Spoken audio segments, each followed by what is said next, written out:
고마워요. 이 문제 중에 조용히 해봐. 이제 요거 해야 마무리 해줄 거야. 오답률이 높은 문제가요. 너네 걸로 24번 문제 있지? 요거 별표. 얘가 이 시험의 최고 오답률 1위야. 인정이요? 오답률 73%고 요 밑에 있는 보기 문제가 오답률 53.6%거든. 근데 난 개인적으로 37번은 문제 진짜 쉽게 냈다고 생각해. 이건 오답률 높으면 안 돼요. 2학년 거라서 오답률이 높은 거야. 근데 그 위에 26번은 어려운 문제가 맞아. 낚일 만한 선지는 한 4번 선지 정도? 틀렸으면 4번 골라서 틀리는 케이스가 많아요. 24번. 24번 유형 너네 아는 유형이지? 이거 최근에 얘기했었지? 문맥 가지고 편가르기 하는 거. 이 정도는 너네 독해력이 있어야 된다 얘기했던 그 유형이잖아. 그 유형인데 왜 어려운지를 지문 같이 읽으면서 볼게요. 첫 번째 문단부터 과징금이란 얘 내고 싶어 안 내고 싶어? 안 내고 싶어. 나 얘 세번 표시하면서 갈게요. 얘는 법령, 자치법규 등에 따른 의무를 위반한 자에 대해서 그 위반 행위에 대한 제재로서 부과하는 금전적 제재를 말한대. 약간 벌금 같은 생각이 들죠. 금전적 제재 수단이라는 점에서 과징금은 형벌로서의 긍정적 제재인 벌금과 유사하지만 이러면은 벌금이랑은 다르다는 거지. 맞아? 난 대조하기 위해서 벌금을 역세모로 표시하면서 갈 거예요. 그러면은 형벌도 누구 키워드가 되는 거야? 역세모 키워드가 되는 거야. 볼펜으로 똑같이 붙여넣기 하세요. 사법기관에서 부과하는 벌금과는 달리 행정청에서 부과하는 행정적 제재라는 점에서 벌금과 구별된대. 그러면 사법기관도 누구 키워드? 역세모 키워드. 행정청이 누구 키워드? 그냥 세모 키워드. 여기서부터 구분을 해줘야겠죠. 그러다 갑자기 누가 나와? 과태료가 나와. 과태료는 과징금이야 벌금이야? 아직 몰라. 읽어봐야 돼. 무슨 표시 남길지 몰라요. 얘는 경미한 행정법규 위반에 대해 부과하거나 혹은 경미한 형사사범을 범죄자로 만들지 않기 위해서 부과하는 건데, 반면에 과징금은 특정 법령을 위반하여 얻은 불법적인 이익을 환수하기 위해 부과하는 거래. 또한 경미한 형사사범에게 부과되는 과태료의 경우 행정청에서 우선 부과한 다음에 최종적으로 사법기관의 재판을 받는 과정을 거친대. 여기서 과태료를 뭐라고 픽스해줘야 될 것 같아? 역세모? 누가 부과해? 그렇지. 그러면은 얘는 누구 키워드가 되는 거야? 세모 키워드가 되는 거야. 근데 지금 과태료랑 과징금이 같은 거래 다른 거래? 다른 거래. 그럼 얘는 세모 안에서 뭘 해줘야 돼? 넘버링을 해줘야지. 됐어? 그러면 나는 과징금을 1번, 과태료를 2번으로 넘버링 해놓고 얘네는 둘 다 행정청이 부과하는 거야. 근데 두 가지는 달라. 그리고 얘네랑 대조적으로 비교되고 있는 게 벌금이야. 됐어? 요 구조를 잡는 것 자체가 사실 어려워요. 그거를 처음부터 답을 알려주지 않기 때문에. 그래서 형벌을 대신하는 측면이 얘한테 있으므로 과태료의 부과 대상을 형벌의 부과 대상으로 하지 않는 것을 원칙으로 한대. 하지만 과징금 1번은 목적과 성격이 형벌과 다르므로 동일한 위반 행위에 대해서 형벌과 별도로 부과할 수 있으며 위반 행위자가 행정처분에 불복할 때, 그럴 때는 행정소송을 제기할 수 있대. 그냥 대충 세모 1번, 2번 역세모의 특징들. 됐니? 뒤로 넘어가서 34번. 아주 만만한 문제는 아닙니다. 1번 선지. 행정청은 동일한 위반 행위에 대해 벌금과 과징금 모두를 부과할 수 있다. 맞는 말이야? 틀린 말이야? 뭐가 이상해? 얘가 무슨 키워드야? 세모 키워드야. 역세모는 누가 부과해? 사법기관. 됐어요? 그래서 1번 선지 제끼고 내려가서 2번. 행정청은 경미한 형사사범이 형벌의 부과 대상이 되지 않도록. 이게 이퀄 뭐예요? 형벌. 벌 받아야 되는 애들 누구야? 범죄자 아니야? 요러고 나면은 과태료에 대한 정의랑 완전히 맞아떨어지게 되죠. 됐어? 따라서 정답이 몇 번인 거야? 2번인 거야. 내려가서 3번. 행정청은 특정 법령을 위반하여 얻은 불법적 이익을 환수하기 위해 과태료를 부과할 수 있다. 요거 누구 키워드죠?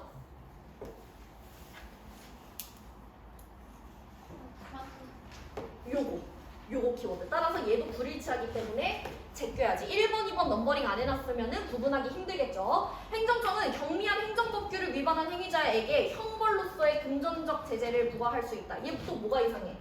행정청인데 형벌이라는 키워드 쓰면 안 되잖아. 마지막 5번. 행정청은 과징금의 목적이 형벌과 동일하기 때문에 사법기관의 재판을 거치지 않고 뭐가 이상하죠?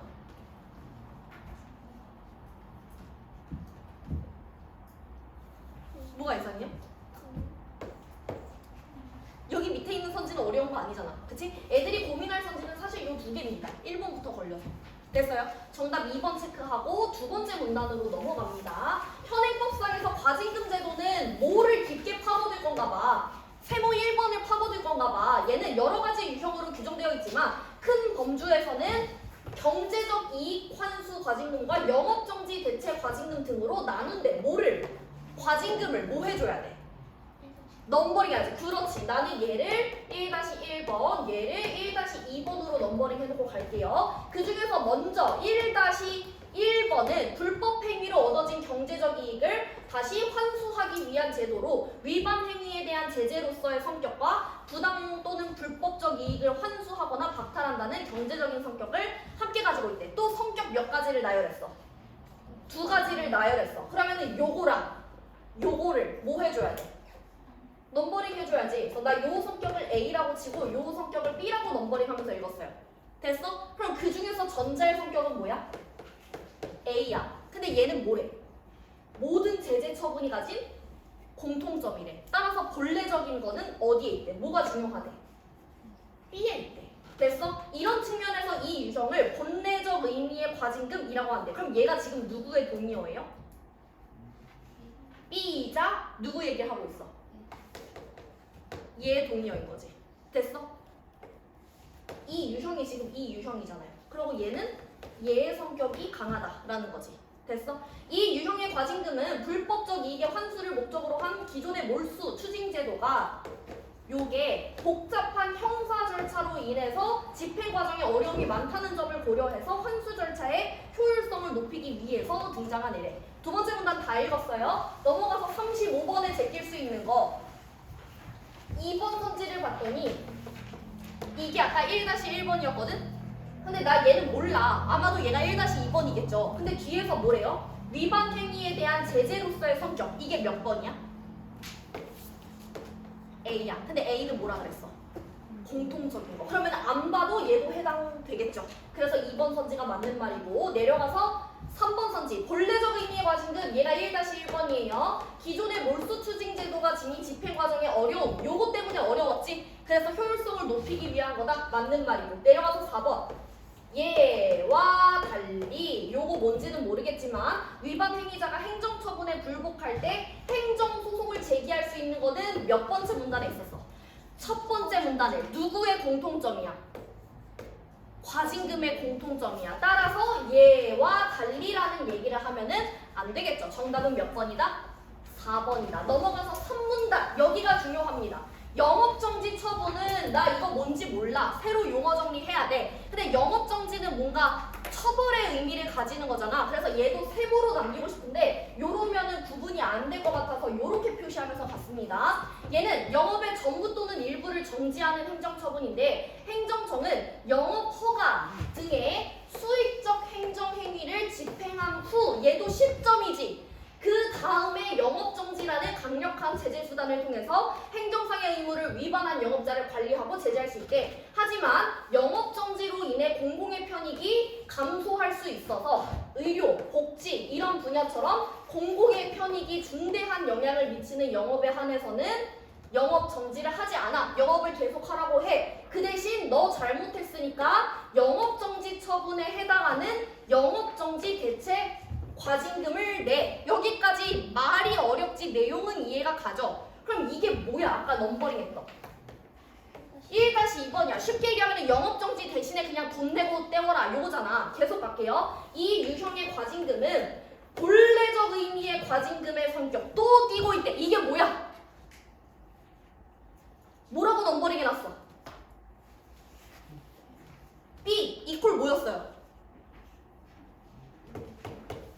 요거였잖아. 그럼 여기서 되게 중요한 점이 뭐야? 우리가 1-2번이라고 넘버링 해놓은 애가 1-1번의 성격도 띄고 있대잖아. 그럼 이거는 주의를 안 하면 문제 틀리기 좋겠죠. 너네 기준으로 1-1, 1-2 이렇게 풀 테니까. 됐어? 이게 중요한 포인트. 영업정지 처분을 가름하여 과징금을 부과한다는 점에서 변형된 과징금이라고 한대요. 누구를?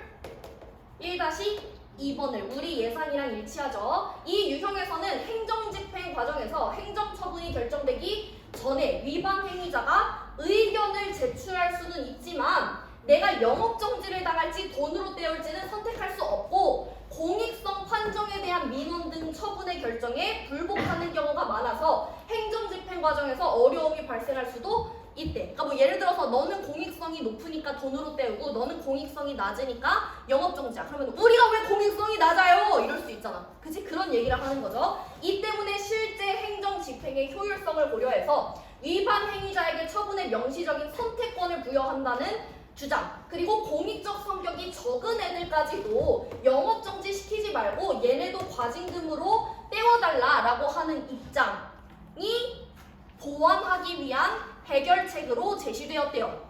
맞아? 그리고 요 A와 B에 대한 이해를 물어보고 있지. 그럼 우리는 당연히 얘네가 어떤 입장인지 정리를 해놓고 들어가야 되지. 맞아? 그럼 일단 A부터 보면 A는 지금 문제점이 되는 게 요거랑 두 가지였잖아. 그럼 얘는 어떤 문제에 대한 해결 방안이에요? 전자야, 후자야? 전자죠. 선택할 수 없는 거를 선택하게 해달라라고 얘기하는 거니까 전자죠. 그럼 얘는 뭐야? 공익성 판정 애매해. 공익적 성격이 낮은 애들도 돈으로 때우게 해줘. 그럼 얘가 B랑 관련된 거지. 됐니? 넘어가봐. 36번 문제가 어려운 이유가 뭐냐면요. 우리가 이제까지 이런 유형의 문제를 풀었을 때는 A와 B가 반대되는 의견이었어. 그래서 문맥 파악하기가 쉬웠어요. 얘가 좋아하는 거는 얘가 싫어하는 거, 얘가 좋아하는 거는 얘가 싫어하는 거. 근데 지금 A랑 B가 완전히 대조적이야? 아니야. 그래서 이 문제가 어려운 거야. A랑 B는 공통된 문제점에 대해서 각각 다른 해결 방안을 제안한 거지 얘네들이 반대되는 입장이 아니에요. 그러니까 문제가 어려운 거야. 그러면 단순하게 접근하자고. A의 키워드가 뭐였어? 선택권을 달라. B의 키워드가 뭐였어? 공익성. 이거 아니야? 갑니다. 1번 선지. 영업정지 처분과 요 과징금을 부과하는 게 대등한 거야. 그러면 무슨 얘기를 할 수 있겠어? 선택해도 괜찮아 라는 입장이면은 처분을 선택할 수 있게 해달라는 A의 견해와 일치하는 거죠. 1번 선지는 어려운 말이 아니지. 됐어? 내려가서 2번을 봐봐. 2번에 무슨 키워드가 있어요? 공익성. 그럼 이제 뒤에 누가 나와야 돼? B가 나와야 돼. 근데 2번에서 뭐라고 얘기하고 있어? A라고 나오는 게 벌써 의심스러워. 됐어? 좀 읽어봐봐. 공익성의 범위를 넓게 적용해서 영업정지 대체 과징금 요거죠. 1-2번을 부과하는 게 그럼 이거는 B가 하자는 대로 하자는 거지. 그치? 요렇게 하는 게 영업정지 처분의 제재 효과를 떨어뜨릴 수 있다는 거는 뭐야? B를 시행하면 결과가 좋다 나쁘다? 나쁘다. 그럼 그거는 누구에 대한 반대 입장입니까? B에 대한 반대 입장이죠. 그래서 정답이 몇 번인 거야? 2번인 거야. 됐어? 내려가서 3번 보세요. 영업정지 처분을 과징금으로 대체하는 근거가 되는 공익성에 대한 평가가 구체적인 수치로 정량화될 수 없음을 고려하면은 이거 뭐야? 니네가 뭔데 맘대로 공익성이 높다 낮다를 판단해 이거잖아. 그럼 이거는 B의 입장이랑 일치하는 거죠. 얘가 주장하는 근거죠. 그럼 당연히 B에 대한 찬성이라고 볼 수 있는 거고. 내려가서 4번 공익성이 약한 영업 분야에 영업정지 대체 과징금을 확대하여 처분하면은 위법 행위를 조장할 수 있다는 점. 그럼 이거 뭐야? B가 하자는 대로 하면은 결과가 어떻다는 거야? 나쁘다는 거야. 그러면은 B에 대한 무슨 입장이야? 반대 입장이야. 얘랑 똑같은 게 뭐야? 2번 선지잖아. 됐어요? 따라서 4번 선지가 맞는 말이고 2번 선지만 틀린 말이 되고 마지막 5번은 뭐예요? 행정집행의 효율성이 떨어진다는 게 지금 공통적인 문제점. 그리고 A와 B가 그 둘에 대한 각각의 해결 방안. 그러니까 얘네가 공통점이 되겠지. 5번 선지가. 됐어요? 따라서 정답은 2번밖에 될 수 없고 요런 문제 유형 좋다고 생각합니다. 완전히 대조적이지 않은 입장을 가지고 물어보는 거. 넘어가서 35번에 또 제낄 수 있는 거 뭐 있죠? 요거라는 거 이제 알죠? 얘는 행정청의 수익적 행정행위라는 말을 우리가 어디서 봤지? 영업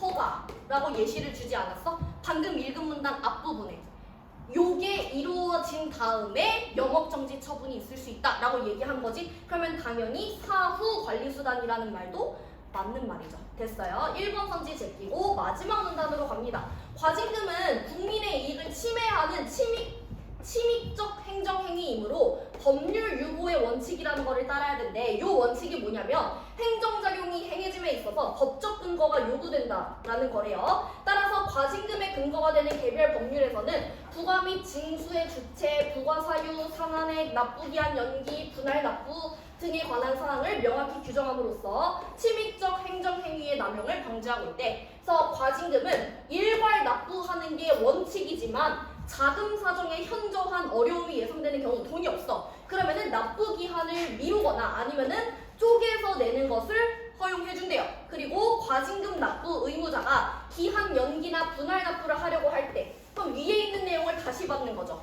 요럴 때는 어떻게 해야 된대? 납부 기한 10일 전까지. 그럼 이거는 법적인 얘기할 때 되게 구체적인 단서가 달리는 거지. 이런 거 중요하다고 언제 얘기했지? 올해 6월 평가원 모의고사 융합지문에서 그 임대차 얘기할 때 요게 중요하다 그랬죠. 기간적인 조건 얘기하는 거 이전까지 문서를 통해 행정청에 신청해야 된대요. 그래서 침해되는 것을 최대한 방지하려고 한다. 여기까지 읽으면은 35번에 5번 선지가 맞다는 것도 깨끗하게 제껴지겠고, 마지막 고기 활용형 문제만 봅니다. A약국은 약사가 아닌 사람이 약품을 판매하다가 적발되어서 영업정지 처분 1개월을 통지받았어. 하지만 영업자가 영업정지 처분을 과징금으로 대체해달라는 민원을 제기했고, 행정청은 영업정지 처분을 가름하여 대신 벌금 얼마를 내라 1억 원 이하의 과징금을 청구하겠다라는 약사법의 규정을 근거로 총 매출액 금액을 기준으로 했을 때 900만 원만큼의 벌금을 내라고, 벌금이라고 하면 안 되죠, 과징금을 내라고 통지했대. 그랬더니 얘가 통지를 받은 날로부터 60일 이내에 납부를 해야 되는데 돈이 없어. 그래서 뭐 해달래? 쪼개서 내게 해달래. 됐어요? 내려가서 1번 선지 보면은 얘는 보기만 읽어도 제낄 수 있죠. 내려가서 2번 선지 보면은 기간에 대해서 물어보는 거죠. 그러면 당연히 너네는 지문에서 뭘 확인해야 돼? 기간적인 조건. 근데 언제까지 신청해야 된대? 10일 이내. 언제로부터? 납부 기한에 10일 전. 근데 얘 언제 안에 납부하래? 60일 안에 납부하래. 맞아? 그러면은 이 납부일로부터 10일 전이면은 내가 통지를 받은 날로부터 며칠 이내야? 50일 이내야. 그럼 이게 맞는 말이야, 틀린 말이야? 맞는 말이야. 이거 생각보다 꼬아서 내면은 헷갈려요. 납부 기한과 내가 통지를 받은 날이 다르기 때문에. 됐어? 오케이. 따라서 2번 선지까지 맞는 말이고, 내려가서 3번 봐봐. 영업자의 민원을 수용하여 경영 악화에 따른 경제적 손해를 근거로 900만 원의 과징금을 산정했대. 근데 지금 3번 선지에서 얘기하는 거는 경제적 손해가 선이고 900만 원의 과징금을 산정한 게 후잖아요. 근데 얘를 보면은 900만 원을 산정한 게 선이고 경제적 어려움을 호소한 게 후야. 그러면 얘는 대놓고 그냥 개소리 만들어 놓은 거죠. 됐어요? 따라서 정답이 몇 번인 거야? 3번인 거야. 내려가서 4번 선지까지만 볼게요. 4번 선지가 아까 얘기했던 거. 행정청이 약사법의 규정을 근거로 과징금을 부과한 것은 이거 얘 부과한 거죠. 이거는 영업자의 불법적 이익을 환수하는 행정행위. 그러면 너네는 이거의 동의어를 찾아야 되는 거 아니야? 얘의 동의어가 뭐예요? 얘예요. 사실 과징금의 정의도 이거거든? 근데 얘는 첫 번째 문단이고 얘는 두 번째 문단이기 때문에 얘가 더 가까워서 아마 얘의 동의어라고 찾았을 거야. 그럼 지금 4번 선지는 언뜻 봤을 때 불일치하는 거 맞지? 1-2가 1-1의 성격을 가지고 있다라고 하는 게 불일치하는 거 맞지? 근데 이거 아까 내가 조심하라고 했던 거 뭐였어? 세 번째 문단에 1-2가 뭐도 가지고 있다?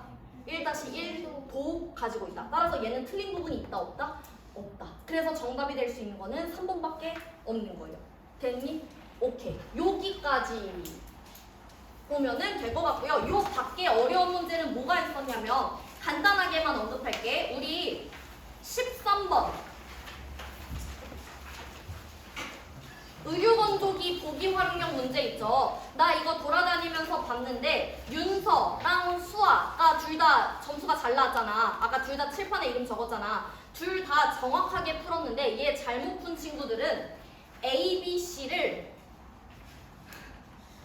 C, B, A 순서대로 봐야 되는데 거꾸로 봤을 겁니다. 너네 제시문 세 번째 문단 보면은 예열 구간, 확률 건조 구간, 감률 건조 구간 이거 넘버링 해놨지? 넘버링 안 해놨으면 죽어! 그냥 넘버링 해야지. 넘버링 해야지. 넘버링 해놓으면은 이 13번 문제를 봤을 때 A, B, C가 1, 2, 3에 대응할 것처럼 보이잖아. 일반적으로 그래프를 너네 입장에서는 왼쪽에서 오른쪽으로 읽으니까. 근데 실제로 보면은 1번으로 넘버링 해놨던 예열 구간의 특징이 함수율이 가장 높은 구간이라 그랬어. 근데 함수율이 X축이잖아. 그럼 제일 오른쪽에 있는 게 1번이죠. 그러면 역으로 1, 2, 3으로 붙여넣기를 해야지 요거를 제대로 안 해놓은 친구들은 문제 풀면서 이상했을 거야. 정답이 여러 개가 나와. 이 넘버링을 잘못해 놓으면. 요런 거 조심하세요. 우리 그래프 오른쪽에서 왼쪽으로 읽는 거 처음 아니야. 7월 교육청 모의고사 상대적 우위할 때 했었어. 그래프 오른쪽에서 왼쪽으로 읽는 거.